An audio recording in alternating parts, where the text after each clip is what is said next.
warm Easter greetings to all of you wherever you are, those gathered here and gathered wherever you are.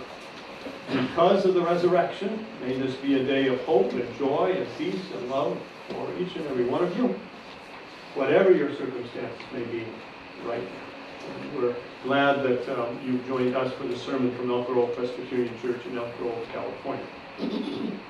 Our lectionary reading for today is from the 24th chapter of Luke, verses 1 through 12, about what happened early on that Sunday morning. So listen now to the Word of God.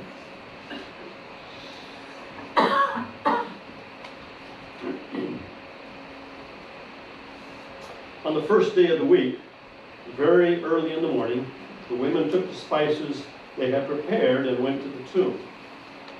They found the stone rolled away from the tomb, but when they entered, they did not find the body of the Lord Jesus. While they were wondering about this, suddenly two men in clothes that gleamed like lightning stood beside them. In their fright, the women bowed down with their faces to the ground, but the men said to them, "Why do you look for the living among the dead? He is not here. He has risen. Remember how he told you while he was still in Galilee, the Son of Man must be delivered into the hands of sinful men, be crucified, and on the third day he'd be raised again." They remembered his words. When they came back from the tomb, they told all these things to the 11 and all the others. It was Mary Magdalene, Joanna, Mary the mother of James, and the others with them who told this to the apostles. But they did not believe the women, because the words seemed to them like nonsense. Peter, however, got up and ran to the tomb. Bending over, he saw the strips of linen lying by themselves, and he went away, wondering to himself what had happened.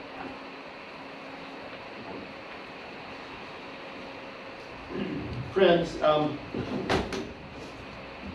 that is not the way an Easter morning gospel reading should end. But Peter wandering away from the empty tomb, shaking his head, and wondering, what? I mean, where's the good Easter news in that? What we want on Easter morning is a glorious proclamation that he is risen, that he is alive, that the power of God's love has triumphed over the powers of the world for death and destruction.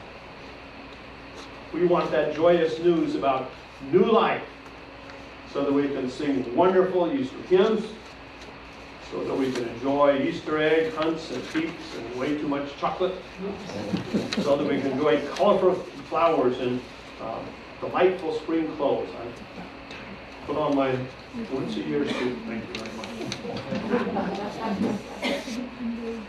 But what we get from those curmudgeon creators of the lectionary, what did they give us?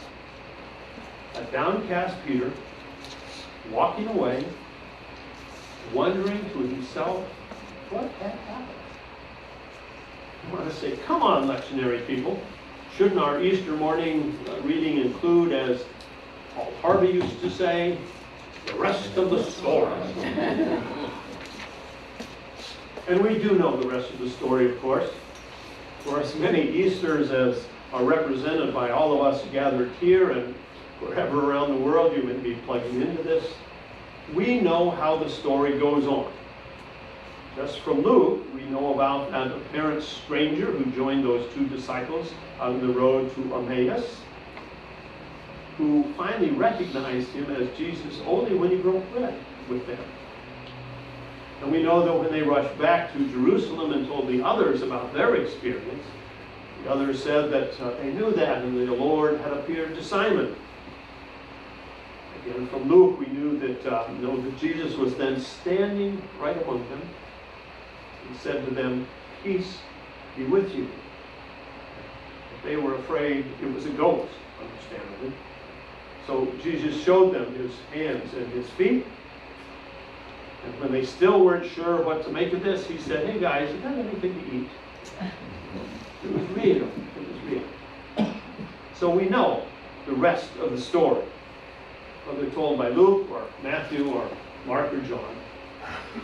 And it is the story of God's power of love triumphing over the world's power of death.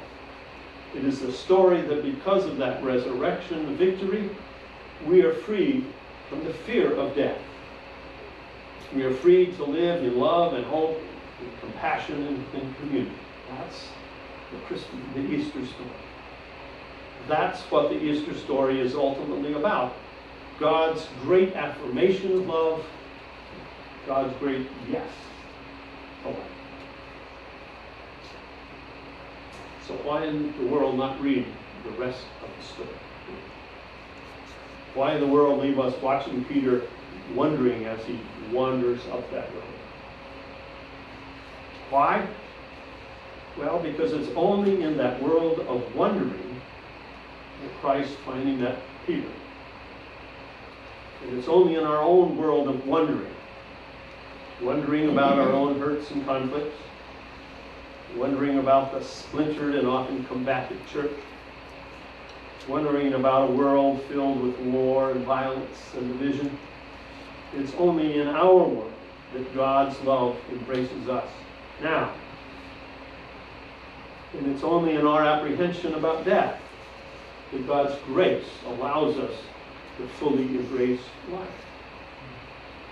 Father Gregory Boyle wrote, "Death reminds us to make sure every moment is important. In this way, we can notice life the way that God notices us. The earlier we come to terms with the reality of death, the better. If we are prepared for the darkness of that loss in death, the Spirit helps us, our soul, find a way to touch it, and the hidden brilliance of God's light gets released, and we are seasoned in it. To be seasoned in God's light, to be marinated in God's love." So, maybe rather than being disappointed that our reading left us watching Peter walk away, what we should do is run and catch up with Peter and reach out our hand to him and ask him where this walk is taking him. And I think he would turn to us, he could take our hand, and he would say, "Where did this walk take me?" Well, that could be summarized in 3 words. Wonder, worship, work. This walk let me know that it's okay to wonder, to live with uncertainty, to say that there's so much that I don't understand. And then this walk let me know that it's okay to bring all of that, along with the joy and the happiness and the celebration, to bring all of that to worship. To sometimes simply say to that magnificently mysterious Lord of the whole universe, "Here I am, God. Not always sure why, but believing this is where I belong. In your holy presence and in the presence of my brothers and sisters of the faith." Peter says, this walk let me know it's good to bring all of it to worship. He pauses for a moment, looks at us gently, and then says, this walk finally let me know that with all that wonder and all that beauty that comes in worship, God called me, like God calls you, to work. To work to free people from their hurt and their pain and their guilt. To work for hope and for peace in the world. To work for justice and equality. To work to bring just a bit closer that kingdom where all are welcome, where all know that they belong, where it is bridges that are being built and not walls. Peter, with that face marked by both smiles and tears, says, it's okay to be on this walk of wondering. because we know to whom this walk leads. Peter smiles at us and says, blessings on your journey. Last Monday evening, I got my second booster shot, and on Tuesday, I was absolutely out of it. Achy, feverish, unsure of my balance, several naps, thank you very much. I was better on Wednesday, but still rather woozy at times. Maybe 80% by Thursday, 90% by Friday. Today, maybe back to normal, and I'm never sure what that is anyway. Still got a sore arm, gotta say that. That's what a vaccination does, right? Gives us just enough of the sickness so the body has a better chance of fighting off the full disease.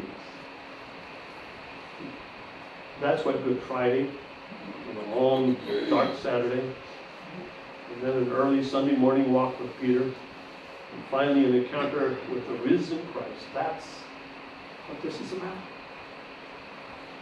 The cross drawing us close to our own sense of death. Saturday, all the unknowns and all the waiting. Then the walk, letting us know that it's okay to keep wondering. And finally that encounter that says, yes, it's true. The power of God's love redeems all of life, even death itself. I like the way Father Boyle summarizes the Easter story. Jesus conquered death, but he also vanquished the fear of death. Yes. Death may keep us from life, but the fear of death keeps us from living. Freed of that fear, let us keep on wondering. Let us worship. Let us work. Thanks be to God.